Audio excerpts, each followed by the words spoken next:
Amigos de Biblia Libre, ¿cómo están? Mi nombre es Edgar Escobar. Bienvenidos a nuestro espacio Biblia Libre Prédicas, el espacio que tenemos para predicar la palabra de Dios, anunciar las buenas nuevas de salvación y el evangelio de nuestro Señor Jesucristo. Damos un saludo muy especial a todas las personas que a esta hora nos acompañan.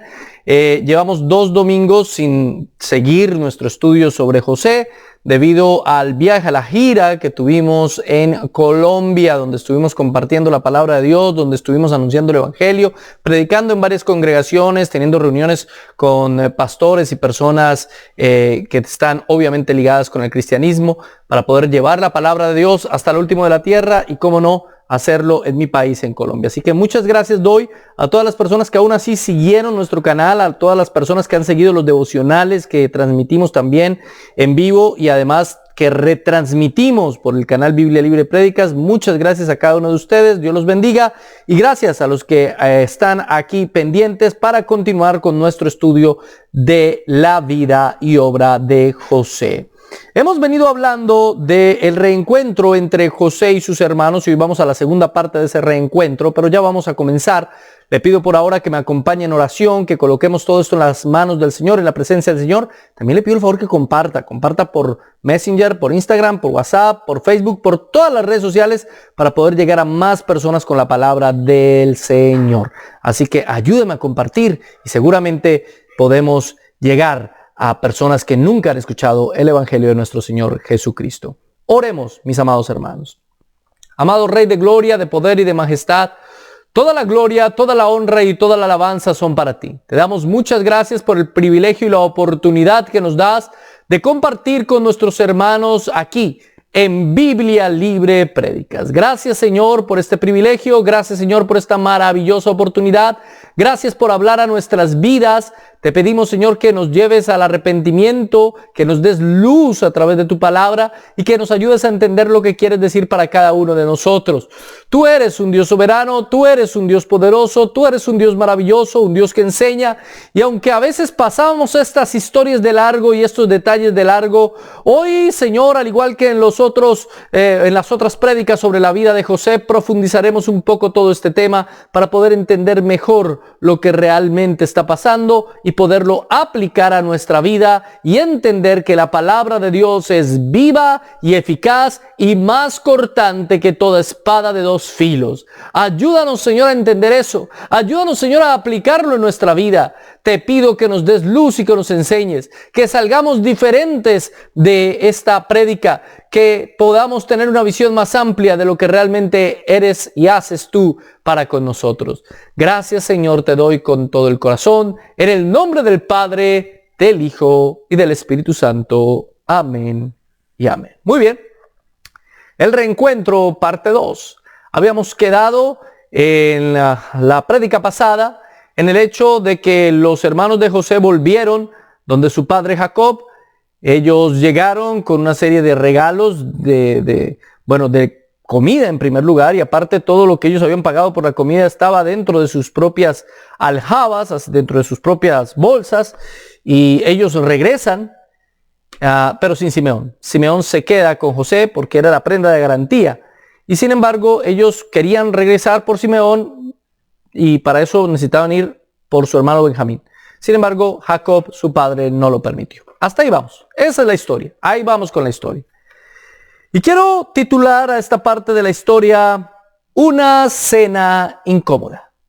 ¿Cuántos de ustedes han estado en algún momento en una cena incómoda? ¿O en un momento de una reunión social que se torna algo rara, algo difícil, algo incómoda? Que usted está sentando con las personas charlando sobre diversos temas y de repente comienzan a surgir temas íntimos que a usted realmente no le interesan. O comienzan las personas que están en medio de la cena a lanzar, como decimos en mi país, vainazos, a lanzar indirectas, a decir cosas imprudentes. Y usted mientras tanto en esa cena va consumiendo los alimentos y al mismo momento mirando de reojo la puerta de salida porque quiere salir corriendo inmediatamente. ¿En qué momento puedo yo escaparme de esto? ¿Cómo hago yo para poder salir de estos inconvenientes? Recuerdo hace años cuando una pareja de esposos, yo era muy joven, me invitaron a almorzar con ellos y yo me quedé almorzando con ellos. Y estábamos charlando y había risas y había chanzas y una cantidad de cosas, hasta que comencé a darme cuenta que ella estaba simplemente lanzando indirectas a su esposo. Claro, como aquí hay gente que no se la pasa, como prefieren estar con los amigotes de la iglesia, y yo era uno de esos amigotes de la iglesia. Así que comencé como a sentirme incómodo. ¿Qué es lo que está pasando aquí? ¿Por dónde salgo yo corriendo? ¿Dónde está la ventana más próxima para lanzarme? Esos momentos incómodos se producen generalmente. Y hoy vamos a ver uno de esos momentos. Pero antes de llegar a esa cena, a uno de esos extraños momentos, tenemos que ver lo que pasa en el contexto. Acompáñeme por favor a Génesis. Acompáñeme por favor a Génesis en el capítulo 43. Génesis capítulo 43. Verso 1 y 2.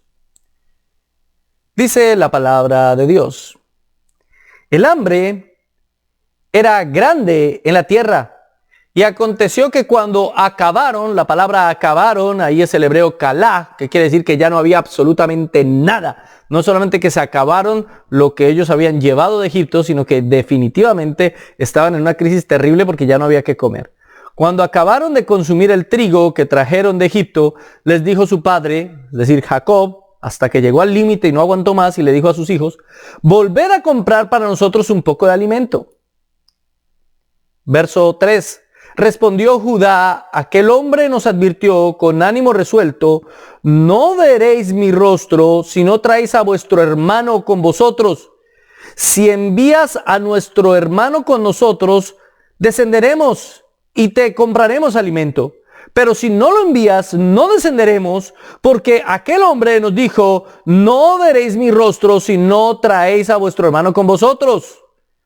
Verso 6. Dijo entonces Israel, mire que aquí ya no habla de Jacob sino Israel, es el mismo personaje, pero frecuentemente la Biblia hace eso con ese personaje, cambia su nombre, como mostrando que sí, él ha cambiado para siempre, pero al mismo tiempo conserva algo de ese viejo hombre. ¿Por qué me hiciste tanto mal, declarando a ese hombre que teníais otro hermano? Ellos respondieron: aquel hombre nos preguntó expresamente por nosotros y nuestra familia, diciendo: ¿vive aún vuestro padre? ¿Tenéis otro hermano? Y le declaramos conforme a estas palabras. ¿Acaso podíamos saber que él nos diría: haced venir a vuestro hermano? Buen argumento, buen argumento. Ahora miremos el contexto. Han pasado aproximadamente unos 2 o 3 meses desde que ellos regresaron de su primer viaje a Egipto y dejaron allá a su hermano Simeón. 2 o 3 meses que Jacob no permite que se lleven a Benjamín. Sabemos que es el único hijo que le queda de su amor eterno, así que él no va a dejar que se lo lleven, no por lo menos tan fácil, pero ya llega un momento y una crisis tan grande que no tiene otra salida. A veces Dios nos lleva a tal extremo y nos lleva a tal punto que no nos deja más salida. Desprendernos de aquello que más amamos, de aquello que más importa para nosotros, y que nosotros no queremos desprendernos de eso, y a veces Dios nos lleva a tal límite que no nos queda otra opción. Aquí Jacob fue llevado a tal límite que no tuvo otra opción, no tenía otra opción que dejar ir a su hijo amado Benjamín con sus hermanos para ir a pedir más alimento a Egipto, que era el único lugar donde se podía encontrar alimento. Y es que así es el Señor con nosotros. Porque al igual que Jacob tenemos ese problema, ese defecto. A veces confiamos más y amamos más las cosas de este mundo o a las personas de este mundo que al mismo Dios. Y ese era un problema gravísimo que tenía este hombre Jacob. Jacob tenía unas promesas que había recibido de su padre y de la bendición de su padre, y que su padre las recibió del de él, y así sucesivamente. Pero él parecía no entender eso.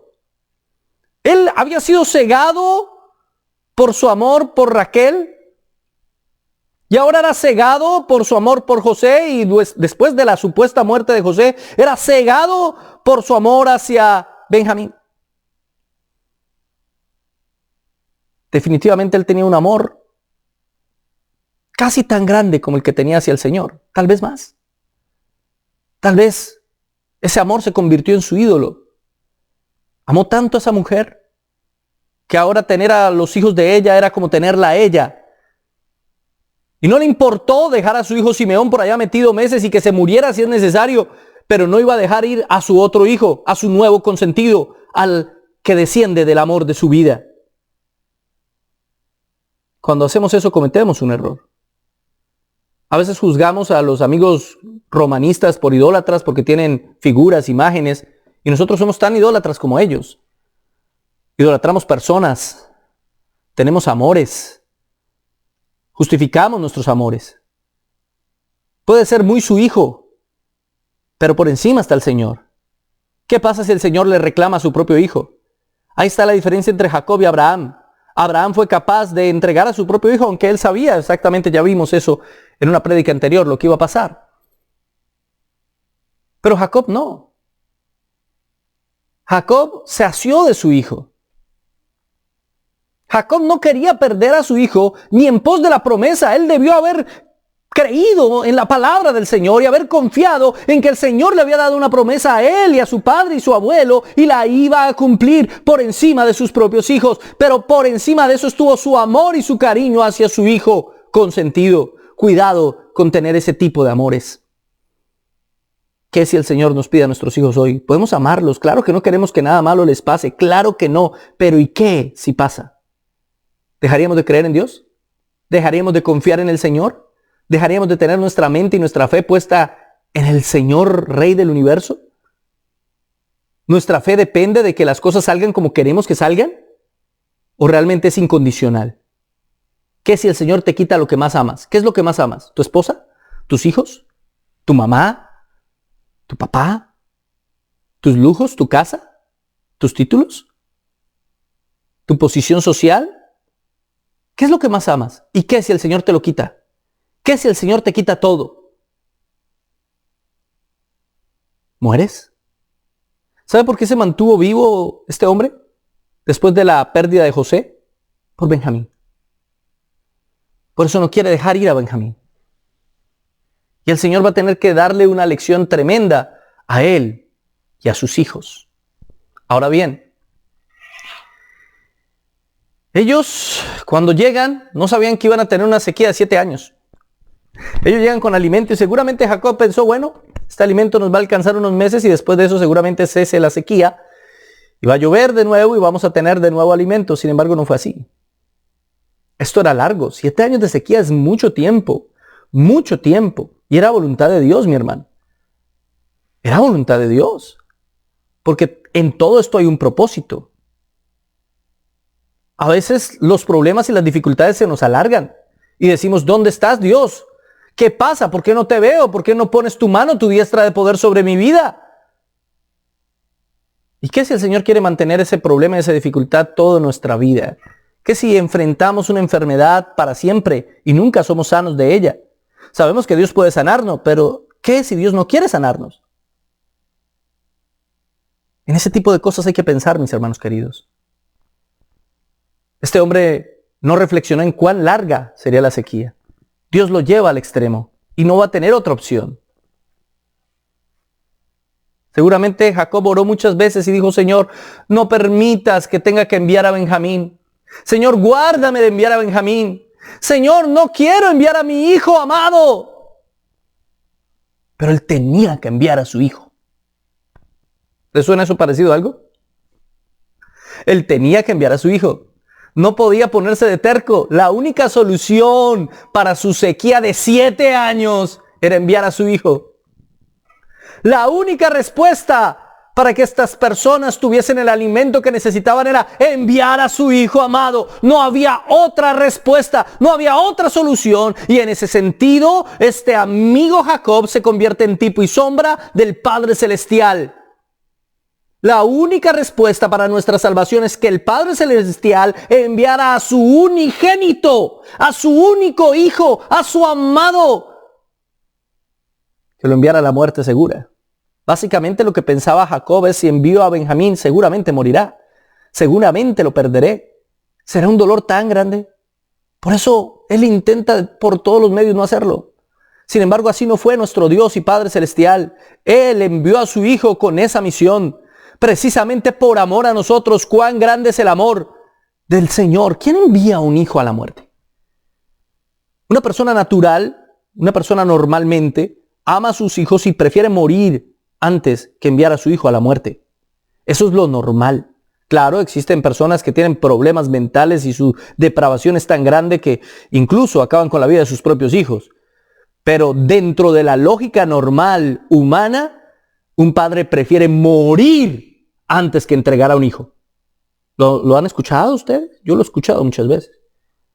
Hágame lo que quiera a mí, pero a mi hijo no lo toque. Dígame lo que quiera a mí, pero a mi hijo no le diga nada. No existe un amor más grande.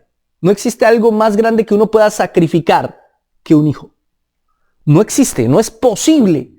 No hay nada que se compare. Nada. Y solo quienes son padres pueden entender eso. Sin ser padres es imposible entenderlo. Porque uno entiende que los papás aman mucho a los hijos. Uno lo entiende, mi hermano. ¿Sí? Pero solo cuando uno es padre y lo vive, uno dice, wow, en serio se ama mucho a un hijo. En serio. En serio, es que uno siente que es una prolongación de uno mismo, de su propia existencia. Es que le duele más a uno lo que le pasa a él que a él mismo. Los que son padres acá me entienden, me comprenden. Por eso este ciclo se ha llamado José, historia de una familia, porque básicamente eso es la historia de la familia del Señor, la familia que se convierte en el pueblo del Señor, esa misma familia que somos nosotros con nuestro hermano mayor Jesucristo y nuestro Padre Celestial que decidió voluntariamente enviarlo para morir por nosotros. ¿Y aún estamos dudando si acaso Dios nos ama? ¿Y aún estamos dudando si acaso Dios todavía piensa en nosotros? ¿Y aún estamos cuestionando los motivos de Dios? ¿Cómo cuestionar los motivos si hizo el más grande de los sacrificios que dentro de la mente humana puede existir? Entregar a su propio hijo. Dios aparece en la Biblia como un ser, una persona con emociones, sentimientos y voluntad. Indudablemente. Así que no piense que todo lo que pasó con Jesús no movió el corazón de Dios. Claro que sí. Claro que Dios lo sintió. Claro que a Dios le dolió. Claro que Dios sufrió junto con su Hijo. Porque aunque son personas diferentes, son el mismo Dios, un solo Dios verdadero. La unidad enorme que existe entre padres e hijos no se puede comparar con nada, mi hermano querido, con nada. Por eso es que digo, solamente quien ha sido padre entiende a Jacob. Y solamente quien ha sido padre puede entender plenamente el tremendo sacrificio que hizo Jesucristo al enviar a su propio Hijo. No hay nada comparable, nada en esta vida. Ahora bien, miremos lo que va a pasar acá. Verso 8. Entonces Judá dijo a su padre Israel, envía al joven conmigo, nos levantaremos e iremos enseguida a fin de que vivamos y no muramos, ni nosotros, ni tú, ni nuestros niños. Yo te respondo por él. A mí me pedirás cuentas. Si no te lo traigo de vuelta y no lo pongo delante de ti, seré ante ti el culpable para siempre. Si no nos hubiéramos demorado, ciertamente hubiéramos ya ido y vuelto 2 veces. Acá Judá toma el liderazgo. Anteriormente Rubén lo había tomado. Y Rubén le había dicho, tú puedes tomar a mis hijos, toma tú a mis hijos. Pero aquí es Judá. Y Judá cambia la regla de juego, cambia la lógica. Mire cómo Judá le dice a Jacob, yo me hago responsable. Yo voy a ser el responsable, me lo cobras a mí. Yo me encargo de Benjamín, déjanos ir. Porque si yo no voy, el pueblo muere. Si yo no voy, el pueblo perece. Déjame ir a mí para rescatar a este pueblo y yo pondré mi vida por la vida del muchacho. ¿Se da cuenta? ¿Encontró a Cristo en la imagen? A Cristo lo encontramos por todo lado. Hay una cantidad de tipos y sombras en toda esta historia. Ahora Judá se convierte en tipo y sombra de Cristo. Judá no era buena gente. Como persona había sido muy mala persona. Y capítulos anteriores encontramos que había hecho cosas bastante malas. Pero en este momento específico, Judá toma el lugar de Cristo. Es decir, primeramente la Biblia nos plantea a un Jacob como tipo de Dios, aunque comportándose como un ser humano. Pero ahora nos plantea un Judá como tipo de Cristo y tomando la decisión que Cristo tomó. Porque no fue simplemente que el Padre ordenó que el Hijo viniera a entregar la vida por la humanidad. No fue solo eso, sino también que el Hijo voluntariamente se ofreció a venir y a entregar su vida para dar vida a su pueblo.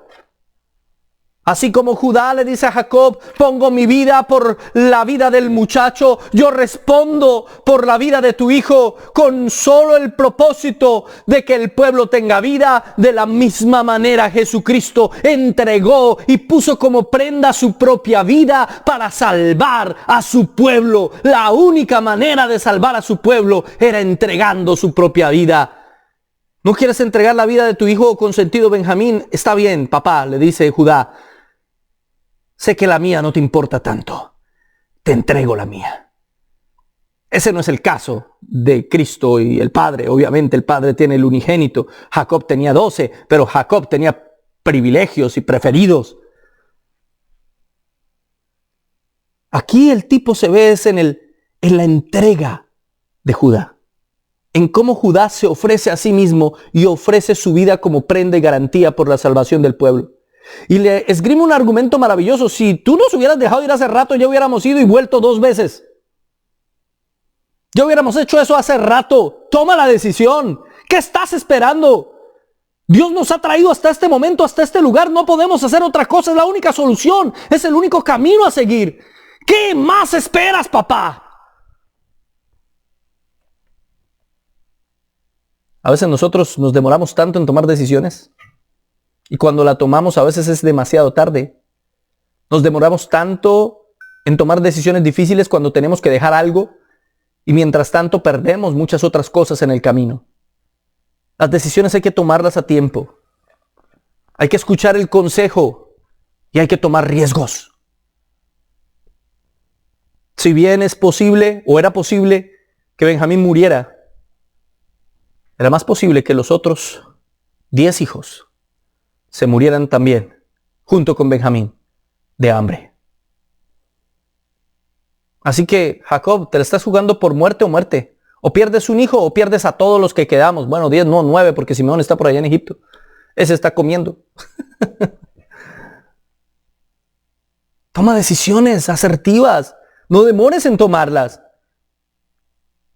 A veces nos demoramos tanto en decidir algo simplemente porque nos cuesta, porque tenemos que dejar algo en el camino. Y mientras tanto perdemos tiempo y cosas. Toma la decisión. Y esas decisiones a veces implican riesgos, sí. A veces una decisión implica riesgos. Pero como decimos en mi país, el que no arriesga un huevo no gana una gallina.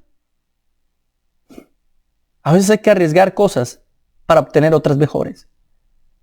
Arriesgar la vida de Benjamín valía la pena, porque salvaría la vida de muchos otros.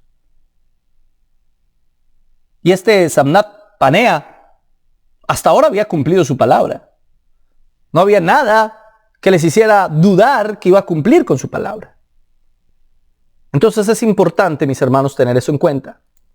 Recordemos el ejemplo de Rubén, lo que hizo Judá y lo que sabía Judá.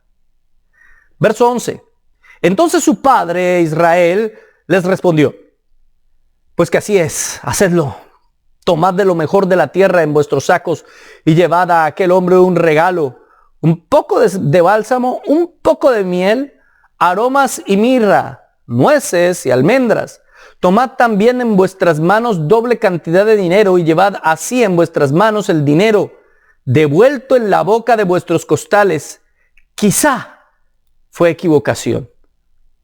Asimismo, tomad a vuestro hermano, levantaos y volved a aquel hombre, que el Dios omnipotente haga que ese hombre tenga misericordia de vosotros y os suelte al otro hermano vuestro y a este Benjamín.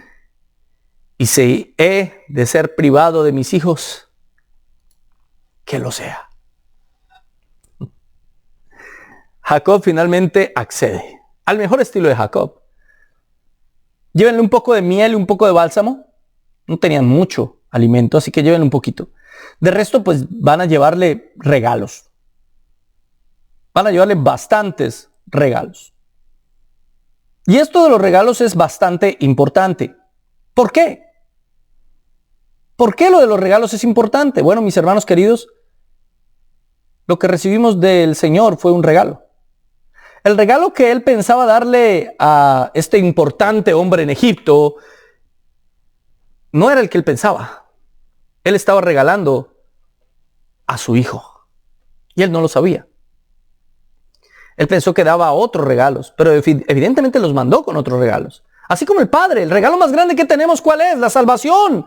Por gracia. ¿Qué es la gracia? Un regalo inmerecido. Tenemos la salvación que es Cristo. El Señor dio a su Hijo por nosotros. Pero además mandó otros regalos. Mandó otras cosas. Bendiciones, dones, conocimiento, sabiduría. Claro que sí. Ahora Jacob, por costumbre lo hacía.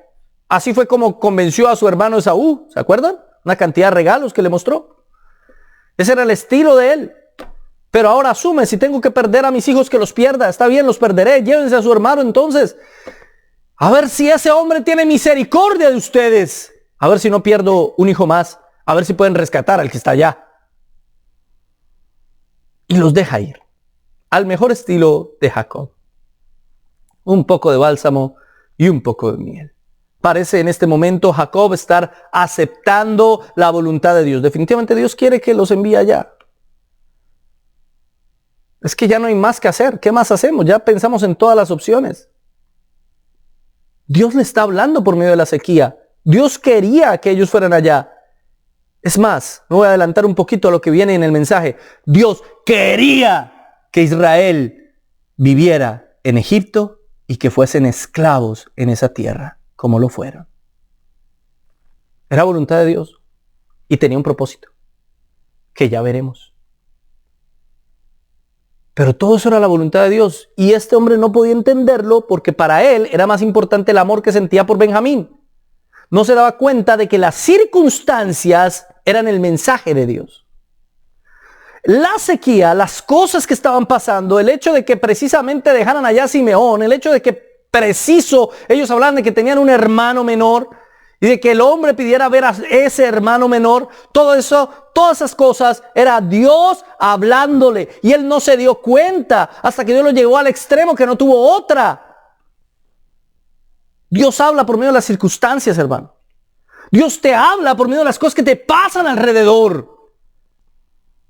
Pero a veces somos tan tercos, insistimos con algo y básicamente no se da una y otra vez. ¿Por qué? Porque Dios no quiere. Dios no quiere. Señor, pero ¿por qué no me puedo casar con esta mujer? Señor, yo quiero casarme con esta mujer y usted insiste en casarse con la que no es. ¿Y si Dios no quiere? ¿Por qué este negocio no sale y usted insiste? Mire, no quiero decir que no haya que ser perseverante en las cosas, en el trabajo. No. Claro, hay que perseverar, pero hay que aprender a escuchar la voz de Dios en medio de las circunstancias. Las cosas que le estaban pasando a Jacob eran muy específicas. Parecían casualidades. Ustedes y yo sabemos que no lo eran. Pero eran cosas tan específicas. Preciso se dio cuenta que tenía otro hermano que estaba aquí conmigo. Preciso se dio cuenta que yo estaba aquí. Preciso la sequía se aumentó y permaneció. Se nos acabaron los alimentos. Preciso Judá puso la cara y tomó el liderazgo de sus hermanos. Cuando usted ve todas esas cosas que concuerdan, que encajan, que se desarrollan tan naturalmente, usted entiende que Dios le está hablando por medio de las circunstancias. Dios le está mandando un mensaje, le quiere decir algo, lo quiere poner a hacer algo. Mire, mi hermano, yo nunca pensé en venir a vivir a los Estados Unidos. Alguna vez pensé en venir por una temporada para trabajar y lo que todo el mundo piensa. Intenté sacar la visa y no me la dieron, hermano. Y cuando no me dieron la visa, la primera vez que la intenté sacar, entendí, Dios no me quiere allá. No lo intentaré más. Me rendí, no me importaba. Yo estaba bien en mi país. Después de unos años, se dieron todas las cosas exactamente con una naturalidad, con una facilidad. La visa salió tan fácil. pude traer a mi familia acá tan sencillo. No digo que fue rápido. No digo que no hubo cierta dificultad, pero cuando hablo de sencillez, me refiero a que las cosas se aparejaron. Preciso la pandemia. Preciso el momento en el que yo quería venir. Y aún así, preciso me dieron una cita. Todas las cosas comenzaron a aparejarse una con otra hasta llegar a entender que definitivamente Dios quería que me viniera acá. Hay gente que me cuestiona y me dice, hermano, ¿usted por qué? Ya, claro, entonces tienen un poquito de plata y se van para Estados Unidos. No, hermano. Yo vine aquí por voluntad divina, no porque yo soñara con venir aquí. Vine aquí por motivos familiares y personales que Dios mismo aparejó y que han sido una bendición maravillosa para mi vida y la de mi familia. Y al mismo tiempo un reto y al mismo tiempo aprendí un montón de cosas. Pero fue en el tiempo en el que Él quiso. Cuando yo lo intenté por mis propios medios y las cosas no se dieron, no se aparejaron, entendí que Dios me estaba diciendo, en este momento no. Pero después, cuando todo se dio y todo se aparejó, entendí, en este momento sí. Hay que aprender a escuchar la voz de Dios en medio de las circunstancias de la vida, mi hermano. Aprendamos a escuchar su voz en medio de las cosas que nos pasan, comparando esas cosas con la palabra del Señor. Entonces parece que este hombre por fin entiende ese mensaje. Verso 15. Entonces tomaron aquellos hombres el regalo y tomaron en sus manos el doble del dinero, así como a Benjamín, y se levantaron, descendieron a Egipto y se presentaron delante de José. José vio con ellos a Benjamín y dijo al mayordomo de su casa, lleva a casa a esos hombres y degüella una res y prepárala, pues estos hombres comerán conmigo al mediodía. Y aquí es donde comienza lo de la cena. Los ve, vienen, han pasado meses. Y él los ve de lejos. Volvieron, son mis hermanos. Ahí vienen de camino.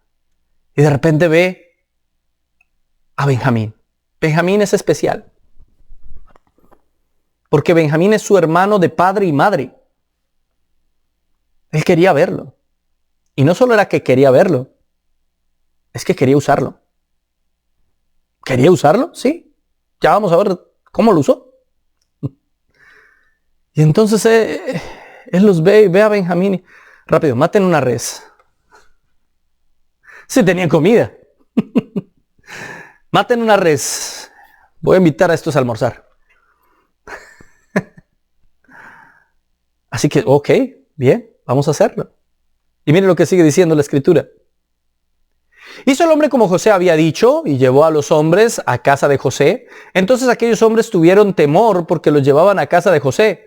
Se decían, por el dinero que fue devuelto en nuestros costales la primera vez, nos ha traído aquí para tendernos lazo, atacarnos y tomarnos por siervos a nosotros y a nuestros asnos. No, nuestros asnos no. Ay, mi hermano querido. Recuerde que José no les hablaba en hebreo. Ellos todavía no sabían que era José. Él estaba afeitado. Escuchaban su nombre hebreo, egipcio, no hebreo. Y él le habla a un mayordomo. Aparte tiene mayordomo. Él había sido mayordomo, ahora tiene mayordomo. ¿Hasta dónde lo ha llevado Dios a José? Y le dice, haz esto, haz lo otro, llévalos aquí, quiero que estén allí en mi casa. El mayordomo les dice, vengan conmigo. Y estos se miran sospechosamente. ¿Para dónde nos llevan? Alguno dijo, papá se dio cuenta que nos devolvieron el dinero. Ay, no, nos va a tender lazo, trampa. Ahora sí nos va, mejor dicho, nos va a tomar como esclavos a nosotros y a los asnos, Pobres asnos. Están preocupadísimos. Imagínense, esto es una escena incómoda, es una escena tenebrosa. Ellos no saben que los invitó a almorzar todavía. Síganme, vamos allí. ¿Allí para qué? Un momentico. Solo síganme. Y mire lo que pasa. Entonces, acá hay lo importante. José los invita a cenar. Ellos todavía no lo saben. Pero José los invita a cenar. Y eso es tipo y sombra de Cristo. Nosotros somos deudores con Cristo, como los hermanos de José eran deudores con José. Legalmente, José podía ejercer la venganza en contra de sus hermanos. No sería venganza, sería un juicio justo. José pudo, con todo el poder que tenía, emitir un juicio contrario a sus hermanos y acabar con sus vidas. Y nadie le hubiese juzgado. Era lo justo. Ellos intentaron matarlo. Le hicieron mucho daño. Contrario a esto, José los invita a una cena. Cristo pudo emitir un juicio en contra nuestra, acabar con nuestra vida por completo, destruirnos si lo mereceríamos. Y al contrario, nos ha invitado a una cena, la cena de las bodas del Cordero. Nos ha invitado a comer en su mesa. Pero aquí no es propiamente su mesa, técnicamente, ya vamos a ver por qué. Pero el Señor nos ha invitado a estar con Él, a comer con Él, a compartir con Él. ¡Qué gran privilegio! Estos hombres seguramente cuando se dieron cuenta que era una cena, se sintieron privilegiados, aunque extrañados, era bastante incómodo. Pero era un privilegio estar comiendo con el segundo hombre más importante del mundo. Imagínense el privilegio que usted y yo tenemos. Hemos sido invitados a la cena con el hombre más importante, no solo del mundo, de la historia y del universo. Aun cuando Él tenía derecho de acabar con nosotros. ¿Entiende usted la lógica? ¿Entiende el evangelio en la historia de José?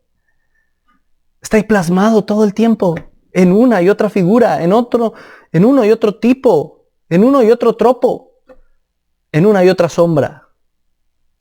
Ahí se ve reflejado el evangelio. Qué maravilloso es nuestro Dios, qué hermoso es. Y cómo usa la historia de José para hablar de su plan de salvación que se manifestará a futuro y que ya se manifiesta en medio nuestro. Qué maravilloso es el Señor. Verso 19.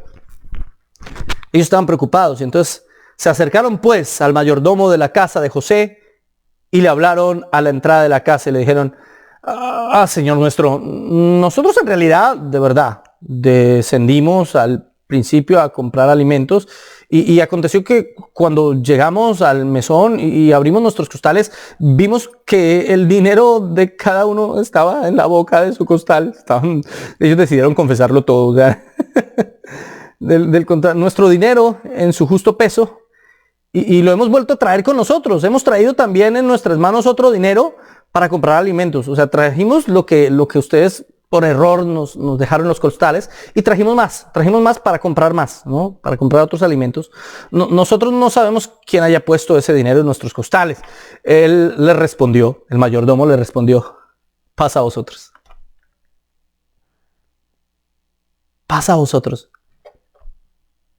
¿Se acuerda la frase que Jesús utilizó cuando entró en el momento en que los discípulos estaban reunidos después de su resurrección? De un momento a otro entra Jesús y que les dice: paz a vosotros. Paz a vosotros. No es casualidad que el mayordomo les diga paz. Era una manera de expresar: tranquilos, no hay problema. Ustedes no tienen ningún problema, no se preocupen. Les dice: paz a vosotros, no temáis. Vuestro Dios y el Dios de vuestro Padre os puso ese tesoro en vuestros costales. Yo recibí vuestro dinero. Miren lo que está diciendo este hombre. Tranquilos. Ustedes no tienen deuda alguna. ¿Ustedes piensan que tienen una deuda porque se llevaron el alimento y al mismo tiempo también el dinero?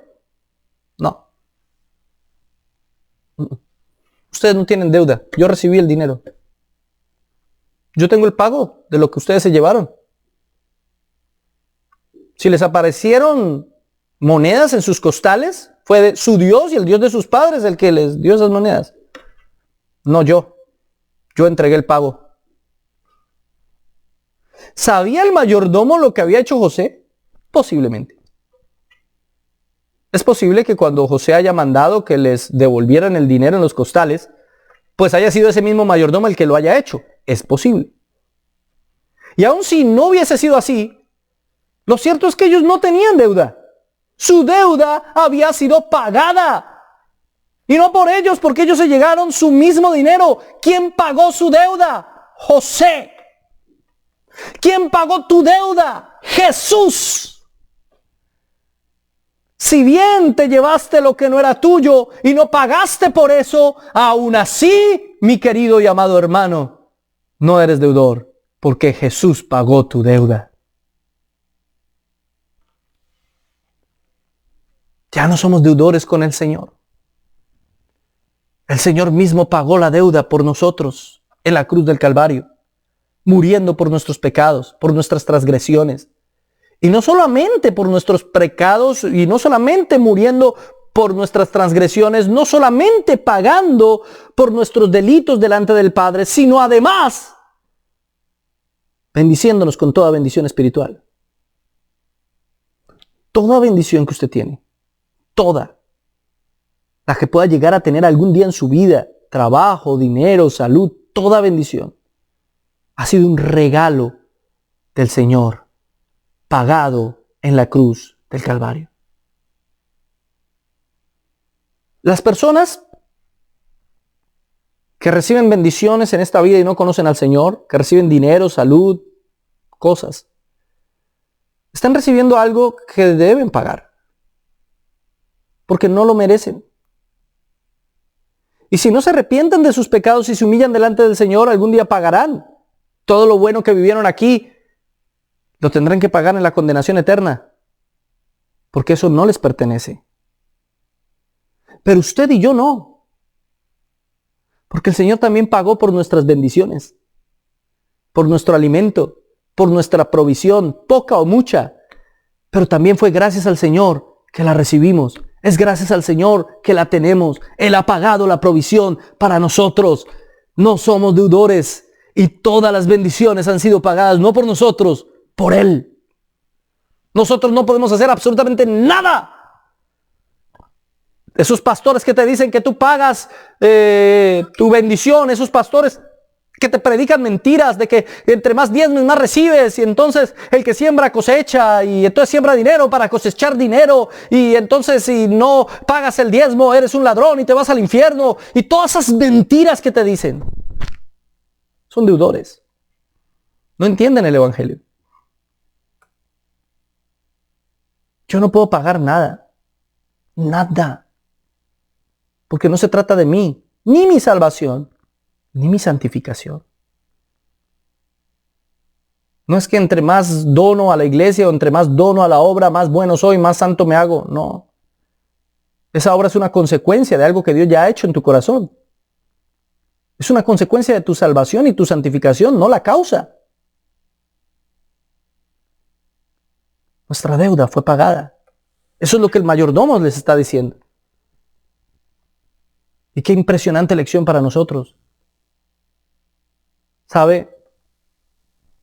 Debemos sentirnos como deudores ante el Señor, pero al mismo tiempo no es una carga. Es como con los padres de uno, ¿sí o no? Uno nunca le va a poder pagar a los papás de uno todo lo que los papás de uno hicieron por uno. No hay dinero en este mundo que pague todas las cosas que mis padres han hecho por mí. No hay cómo, hermano, ¿cómo? Siempre voy a ser un deudor con ellos y sin embargo no siento por eso una carga. Siento un compromiso, siento una responsabilidad, siento que tengo que medianamente hacer cosas por ellos. Pero no es una carga. Porque sé que ellos lo hicieron voluntariamente. Es más, sé que les agradó hacerlo, aunque fue difícil, aunque costó, aunque hubo sacrificios en el camino. Lo hicieron voluntariamente. De la misma manera, mi hermano querido, aunque me sé deudor ante el Señor, y cada uno de nosotros debe saberse deudor ante el Señor, y debemos luchar toda la vida por en algo recompensar todo lo que Él ha hecho por nosotros. Sabemos que nunca le pagaremos nada, que no hay forma de pagar todo lo que Él ha hecho por nosotros. Es imposible. Por eso no es una carga, porque Él lo hizo voluntariamente y lo hizo por amor, como es nuestro Padre Celestial. Así que no nos queda otra que glorificarle y exaltarle por su amor y benevolencia. Ahora, él le saca a Simeón, el mayordomo. Verso 24. Luego llevó aquel varón a los hombres a casa de José, les dio agua y lavaron sus pies. Lavaron sus pies. Los trató como invitados, hermano. Laven sus pies. ¡Wow! Y dio de comer a sus asnos. En vez de volver esclavos a los asnos, les dieron de comer.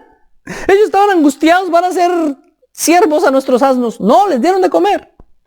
Ellos prepararon el regalo mientras venía José a mediodía, pues oyeron que habrían de comer allí.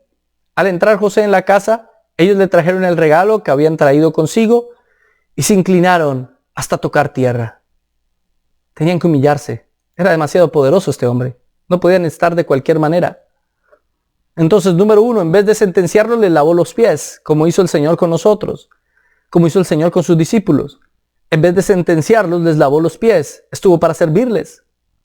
Aun cuando el hombre no conozca quién es Jesús, Él muestra su favor para con nosotros. Ellos no sabían que todo eso lo estaba haciendo José, su hermano. Ellos no lo sabían, no identificaban a José. Tal vez usted todavía no sabe quién es Jesús y por primera vez ve un mensaje, una predicación de la palabra. Ha escuchado, es un hombre famoso, conoce más o menos la historia, pero realmente no sabe que Él es su hermano. No sabe quién es Jesús y no entiende su obra redentora. Y aún así Él ha sido bueno para con usted. Porque aun cuando nosotros no le identifiquemos plenamente, Jesús muestra favor para con todos nosotros. Hace llover sobre justos e injustos. Eso se llama gracia común. Es bueno con malos y buenos. Porque Él es siempre bueno.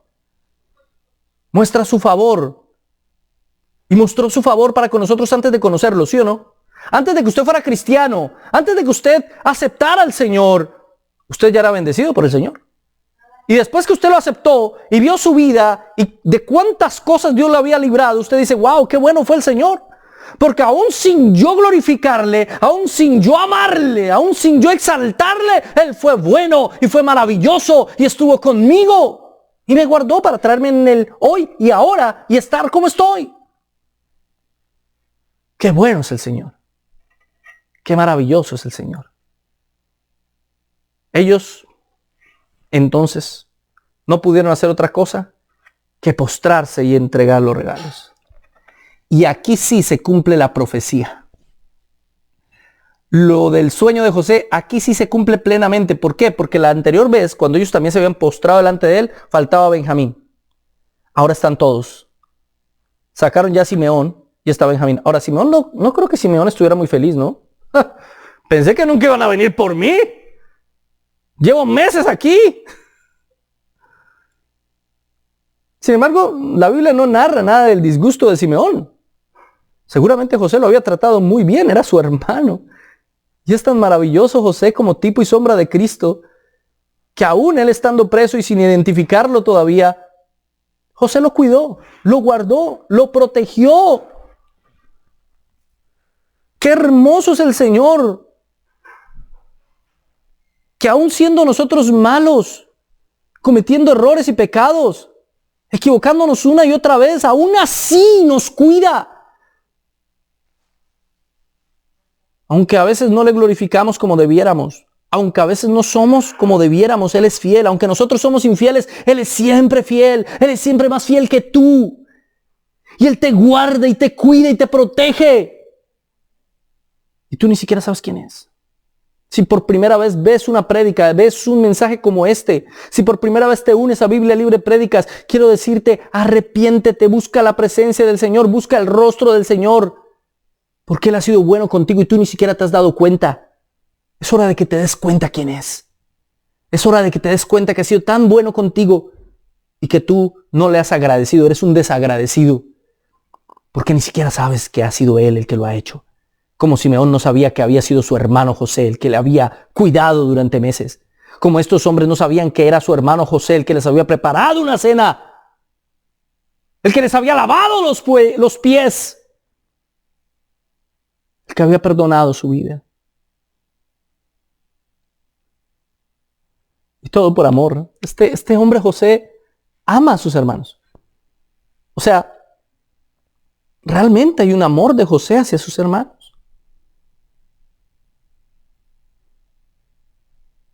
Realmente hay un amor de Jesús hacia nosotros, tan grande. Porque uno generalmente dice, porque de tal manera amó Dios al mundo. Entonces uno se imagina el Padre, pero la expresión es Dios. Es decir, Dios en plenitud, Padre, Hijo y Espíritu Santo. De tal manera amó Dios al mundo, de la manera en la que fue levantada la serpiente en el desierto, en el contexto. De esa manera. De la manera en que amó a todos aquellos que ven a la cruz, que buscan salvación en Cristo. Pero fue Dios. El Hijo nos amó, el Espíritu Santo nos ama, el Padre nos ama. ¿A quiénes? A aquellos que hemos reconocido que Él es el Señor, aún antes de que lo hagamos. Porque Él ya sabe que lo vamos a hacer. Porque Él ya definió y decretó que lo hiciéramos. Ahora bien, verso 27. Entonces les preguntó José, ¿cómo estaban? Y les dijo, vuestro padre, el anciano que dijiste, ¿lo pasa bien? ¿Vive todavía? Qué incómodo esa cena. O sea, se puso a preguntarnos por nuestro papá. Bueno, ellos respondieron, tu siervo, nuestro padre, está bien. Aún vive. Qué raro. Qué raro. Un hombre tan importante preguntándoles por el viejito. Aquí es donde la cena se pone incómoda. Ni siquiera han comenzado. Es decir, no se han sentado siquiera. José parece estarles dando señales. Les está dando pistas. Desen cuenta que soy José. Y ellos todavía no la captan. Como buenos hombres no captan indirectas. Hermanos queridos, esa es una verdad. Los hombres no captamos indirectas. Mujer querida que me está viendo, su marido no va a captar indirectas. Si está haciendo mucho calor y usted quiere un helado, no le diga a su marido, ay, qué calor está haciendo, ay, mire esos heladitos. No, él no va a entender. Dígale, esposo, quiero helado. Fin de la historia. Porque los hombres no captamos indirectas, hermano. Y estos hombres no captaban todas esas cosas. Eran detalles, les parecía raro. Daba susto todavía. ¿Cómo así? ¿Ahora qué? ¿Por qué? ¿Ahora también nos va a hacer venir con nuestro papá? ¿O qué va a pasar? Ya vamos a eso. Ya vamos a eso. Pero Él les está dando señales. Mire lo que sigue diciendo. Mire lo que sigue el texto. Y se inclinaron e hicieron reverencia. Alzó José sus ojos y vio a su hermano Benjamín, hijo de su madre.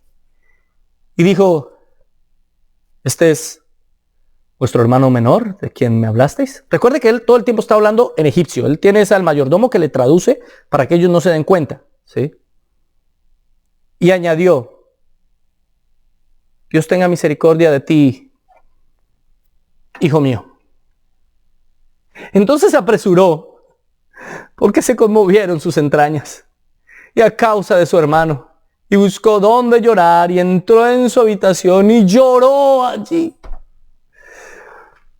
Él llevaba años sin verlo. La última vez que lo vio era chiquitito. Ya es un hombre grande, seguramente tenía esposa, hijos y todo el asunto. Pero él era muy diferente. Su hermanito. ¿Ha pasado eso? Que lleva años sin ver a la familia y de repente cuando lo ve su corazón late. Siente una emoción increíble, impresionante, maravillosa.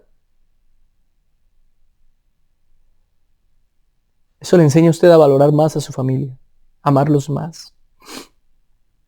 Benjamín nada tuvo que ver en lo que sus otros hermanos le hicieron. Nada. Por eso él se conmovió completamente, mi hermano. Volví a ver a mi hermano. Volví a ver al muchacho. Cómo está de grande, cómo es un hombre ya. Y no aguanta el llanto. Hace poco tuve la oportunidad de volver a Colombia, después de casi 2 años de no estar allí. Como ya dije desde el principio de este mensaje. Y decidí no decirle nada a mis papás, nada. Tuve que ir solo, no pude ir con mi esposa ni mi hijo, porque pues era más un trabajo que un viaje de placer o de descanso. Pero decidí no decirles nada a ellos. Llegué de sorpresa y primero me encontré con mi padre. Anhelaba tanto darle ese abrazo, lo extrañaba tan profundamente. Y ver su rostro de sorpresa y ver que estaba como... Escuchó la puerta, porque yo tengo llaves de la casa.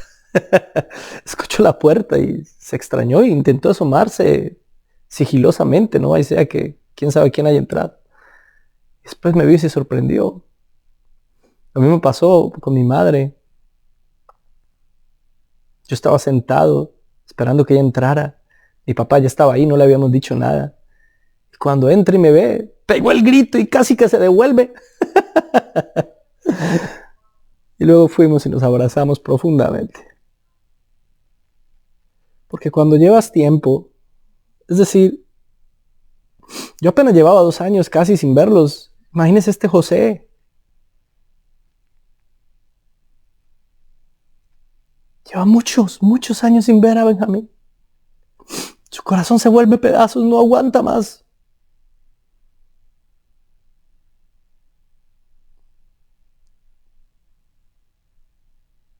Ese no era un llanto de tristeza. Ese no era un llanto de decir, tantos años que me perdí sin mi hermanito. No, ¿sabe? Cuando uno se reencuentra con seres amados, no es eso lo que piensa. Ese era un llanto de decir, lo vi. Lo volví a ver.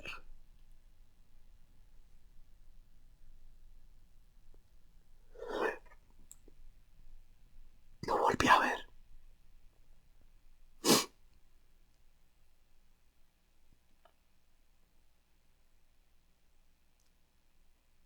A veces cuando vemos a las personas todos los días, a los familiares todo el tiempo y todos los días, nos acostumbramos a ellos. Es normal. Están ahí, sabemos que están. Pero cuando nos hacen falta, cuando se van, cuando el Señor decide llevárselos, ahí vamos a llorar. Y tal vez ya no importe. Tal vez ya esté de más. Aprovecha ahora que tienes a tu familia. Aprovecha a los que los tienes cerca. Abrázalos, bésalos, cuídalos, guárdalos. Ámalos y demuéstrales que los amas. Benjamín es su familia, es su hermanito querido. Verso 31.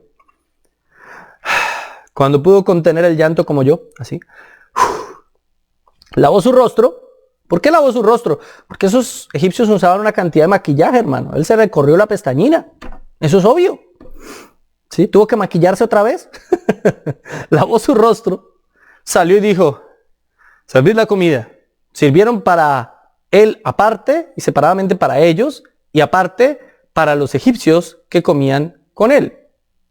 Porque los egipcios no pueden comer pan con los hebreos, lo cual es abominación para los egipcios. Los egipcios fueron uno de los pueblos más racistas y xenofóbicos que han existido en la historia. Ellos consideran inferiores a todos los demás pueblos, a todos. Ellos ni siquiera comían en la mesa. Los sacerdotes llegaban a tal extremo de que si usaban unos utensilios para cortar un animal que le servían a un griego, por ejemplo, esos utensilios quedaban inmundos y ya no los podían usar para servirse en su propia comida. A ese extremo llegaban. A ese extremo.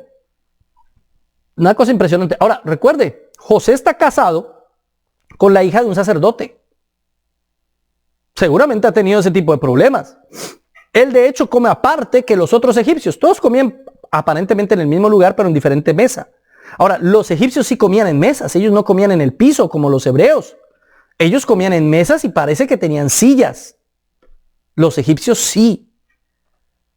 Así que imaginémonos este lugar con 3 mesas, una con egipcios, otra con hebreos y en la mitad José, en otra mesa aparte, comiendo solo. Él es el vínculo de 2 mundos, ¿se da cuenta? De 2 mundos. El vínculo entre un mundo que intenta, porque los egipcios eran supremamente limpios, los egipcios supremamente pulcros, ¿sí?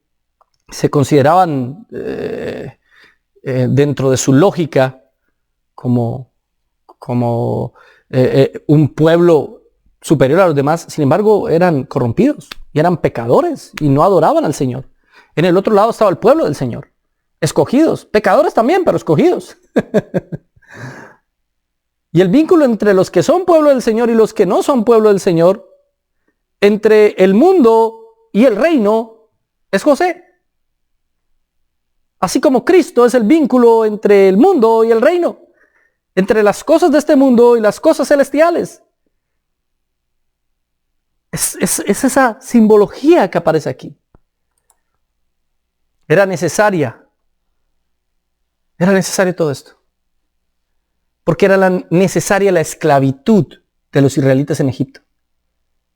¿Por qué era necesaria la esclavitud de los israelitas en Egipto?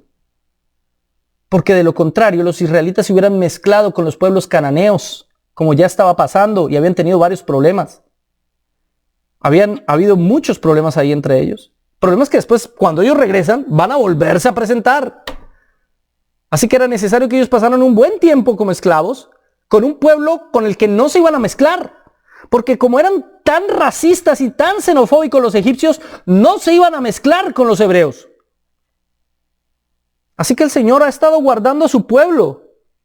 En principio los guardó poniéndolos de esclavos. Y sí, y los está guardando. ¿Para qué? Para que conserven la fe, para que no se mezclen con otros pueblos, para que se mantengan separados, apartados. Hoy en día estamos así. Estamos esclavos metidos en este mundo que es Egipto. Corrompido, corrupto, lleno de pecado. Y aún así el Señor nos guarda, nos protege y nos cuida. Después el Señor los va a liberar y los va a llevar a la tierra prometida. Les va a dar una ley. Por medio de la ley los va a guardar. Sin embargo, ellos no van a guardar la ley. Y ese es el problema.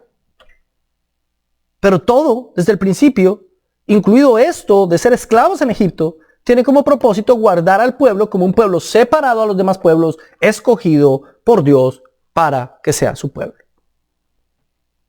Por eso era necesario que ellos fueran esclavos en Egipto. Era necesario. Verso 33. Y se sentaron delante de él el mayor conforme a su primogenitura, el menor conforme a su menor edad. Y estaban aquellos hombres atónitos, mirándose el uno al otro. José tomó viandas de delante de sí para ellos, pero la porción de Benjamín era 5 veces mayor que la de cualquiera de los demás, y bebieron y se alegraron con él. Fíjense lo siguiente. Ellos están sentados comiendo y se sorprenden, quedan atónitos, dice la Escritura. ¿Por qué? ¿Por qué? ¿Porque están comiendo con este hombre tan importante? No, no es por eso. Es porque dentro de la tradición de ellos, el anfitrión colocaba la silla. Eso hace mi esposa. Ella cuando hace una cena, invita a la familia, ella pone el nombre de la persona donde se debe sentar. Entonces cada uno tiene su nombre donde se debe sentar y ella organiza cómo quiere que se siente la gente. Ella es así, muy bonito. Pues así hacían los anfitriones en aquel entonces. Ellos organizaban dónde se sentaba cada uno. Y José organizó a sus hermanos conforme iban naciendo. Es decir, estaban en orden. Eso fue lo que los dejó atónitos. ¿Cómo sabe este que Rubén es el mayor? ¿Cómo sabe este que Benjamín? Bueno, Benjamín es el menor, eso lo sabía. Pero él sabía el orden completo de cada uno de los hermanos. Sabía quién había nacido primero y quién había nacido después. Eso era básicamente imposible. Primero porque la diferencia de edades era muy pequeña y no se notaba, ¿sí? Y porque había una posibilidad en 40 millones de sentarlos exactamente en ese orden. Bueno, ellos no sabían la estadística, pero hoy podemos saber que había una posibilidad en 40 millones de que este hombre pudiera sentarlos exactamente a los 11 hermanos en el lugar que les correspondía según su nacimiento. Exacto. Eso los dejó atónitos. Seguramente pensaron, este tiene poderes. Pero es otra pista de José. José les está dejando pistas. Desen cuenta, soy José, desen cuenta, soy José. Así como Cristo hizo durante toda la historia, dejar pistas durante toda la historia, para que cuando Él viniera supiéramos que era Él. Eso es el Antiguo Testamento, las pistas de Dios, para reconocerle cuando Él viniera. Y aún así no le reconocimos. Toda la vida Él ha dejado pistas en tu vida para que cuando Él llegara con este mensaje tú le reconocieras como Dios y supieras que es el Señor. Sin embargo, no has podido reconocerle. Él va a tener que manifestarse de frente a ti. Él va a tener algún día que regresar a esta tierra y decirles, miren, soy yo. No les mentí, era verdad. Ustedes buscaron argumentos, señores judíos, se argumentaron en su ciencia, en su conocimiento de las Escrituras y del Antiguo Testamento, se argumentaron una cantidad de cosas, pero vean, estoy aquí, yo soy real, yo soy el Mesías, yo soy el que soy. Finalmente, Él le sirve más a Benjamín. 5 veces, no 2 veces, 3 veces, 4, no, 5 veces más. Y todo eso va a ser parte de una trampa. Voy a mostrar privilegio con Benjamín, no solamente porque era su hermano consentido y querido, porque era el hermano de padre y madre, sino porque está probando a sus hermanos. ¿Se acuerdan que ellos lo vendieron y hicieron todo lo que le hicieron porque era el consentido? ¿Y qué si ahora consiento a Benjamín? ¿Y qué ahora si le doy privilegios a Benjamín? ¿Qué? ¿Qué van a hacer? ¿Se van a deshacer de Benjamín? ¿Cómo se deshicieron de mí? Probemos. Él quiere saber, él sigue probando a sus hermanos. Y mientras los prueba, y mientras les da señales de quién es realmente él, pasa después de muchos años el primer momento en familia que ha pasado en su vida entera. Él antes acusaba a sus hermanos, los tiraba al agua, peleaban. Ahora se regocijan. Cuando dice la Escritura que bebieron con él y se alegraron con él, quiere decir que estaban entonaditos, decimos los colombianos. No borrachos, no. Pero sí, ya se les había subido un poquito el alcohol a la cabeza. Bueno, el alcohol no, la fermentación del vino. Sí. Ya estaban un poquito así. Tal vez el momento más hermoso de su vida. Riendo con sus hermanos, compartiendo con ellos, viéndolos comer, dándole más a Benjamín. ¿Ha tenido cenas así también? No solo esas cenas incómodas donde quiere salir corriendo, ha tenido cenas donde quiere que nunca termine. Donde quisiera que esa cena perdurara porque se está riendo, la está pasando tan bien. Está con sus seres amados, está tan contento, está tan dichoso que quiere que esa cena sea eterna. Yo he tenido cenas así. No quiero levantarme de la mesa. Quisiera que nunca se terminara lo que estoy comiendo. Estoy tan contento. Estoy con mis seres amados. Estoy con mi familia. Habrá una cena que nunca terminará. Habrá una cena con el Señor por la eternidad. Él prometió, yo no voy a volver a comer hasta que no venga a comer con ustedes.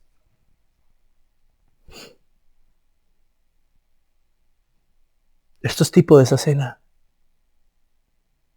Esa cena con el Señor. Donde no habrá más tristeza, no habrá más dolor, no habrá más llanto.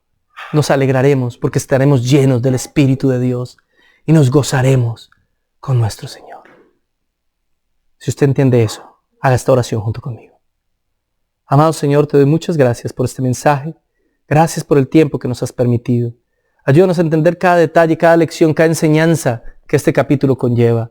Ayúdanos a aplicarlo a nuestra vida, a entender lo valioso de la familia, a aprovechar cada tiempo con nuestros seres amados, a no malgastar el tiempo, a entender los tipos, los tropos, las sombras que existen en este pasaje y que nos enseñan tu obra en nuestra vida, en la salvación, en la santificación.